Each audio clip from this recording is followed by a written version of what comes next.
ಕರ್ದಮ ಪ್ರಜಾಪತಿಗಳ ಕಥೆಯನ್ನು ಶ್ರೀಮದ್ ಭಾಗವತದಲ್ಲಿ ಕೇಳ್ತೇವೆ. ಕರ್ದಮ ಪ್ರಜಾಪತಿಗಳು ಅಖಂಡವಾಗಿ ತಪಸ್ಸು ಮಾಡ್ತಾರೆ.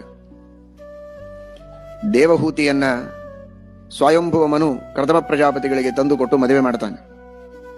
ಬ್ರಹ್ಮದೇವರ ಆದೇಶದಂತೆ ಕರ್ದಮ ಪ್ರಜಾಪತಿಗಳು ಮದುವೆ ಮಾಡಿಕೊಂಡು ಮತ್ತೆ ತಪಸ್ಸಿಗೆ ಹೋಗ್ತಾರೆ. ಮದುವೆ ಮಾಡಿಕೊಳ್ಳೋದಕ್ಕೆ ಮೊದಲು ತಪಸ್ಸು ಮಾಡ್ತಾರೆ. ಯಾಕೆ?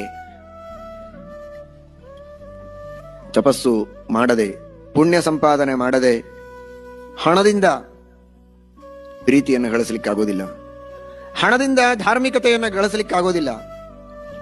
ಉದಾತ್ತವಾದ ವಿಚಾರಗಳನ್ನ, ಉದಾತ್ತವಾದ ಧ್ಯೇಯೋದ್ದೇಶಗಳನ್ನ, ಏಕವಿಧವಾದ ಮನಸ್ಸನ್ನು, ಭಗವದ್ಭಕ್ತಿಯನ್ನು, ಶ್ರದ್ಧೆಯನ್ನು, ನೈತಿಕತೆಯನ್ನು, ಶುದ್ಧ ಚಾರಿತ್ರ್ಯವನ್ನ ಯಾವುದನ್ನು ಹಣ ಕೊಟ್ಟು ಖರೀದಿ ಮಾಡಲಿಕ್ಕೆ ಆಗೋದಲ್ಲ. ಇದು ಕೇವಲ ಪುಣ್ಯದಿಂದ ಅವುಗಳನ್ನು ಪಡೆಯಬಹುದು, ಕೇವಲ ತಪಸ್ಸಿನಿಂದ ಪಡೆಯಬಹುದು ಅನ್ನುವುದಕ್ಕಾಗಿ ಉತ್ತಮ ಸದ್ಗುಣಗಳಿಂದ ಸಂಪನ್ನಳಾದಂತಹ ಧರ್ಮ, ನ್ಯಾಯ, ವಿಷ್ಣು ಭಕ್ತಿ, ಶುದ್ಧ ಚಾರಿತ್ರ್ಯ, ಉತ್ತಮವಾದಂತಹ ಸದ್ಗುಣಗಳು, ಉದಾತ್ತ ಧ್ಯೇಯೋದ್ದೇಶಗಳು, ಉತ್ತಮ ಸಂತಾನವನ್ನ ಪಡೆಯುವಂತಹ ಶ್ರೇಷ್ಠ ಮಡದಿ ದೊರಕಬೇಕು ಅಂತ ಮೊದಲಿಗೆ ತಪಸ್ಸು ಮಾಡಿ ಮಡದಿಯನ್ನು ಪಡೆದಿದ್ದಾರೆ.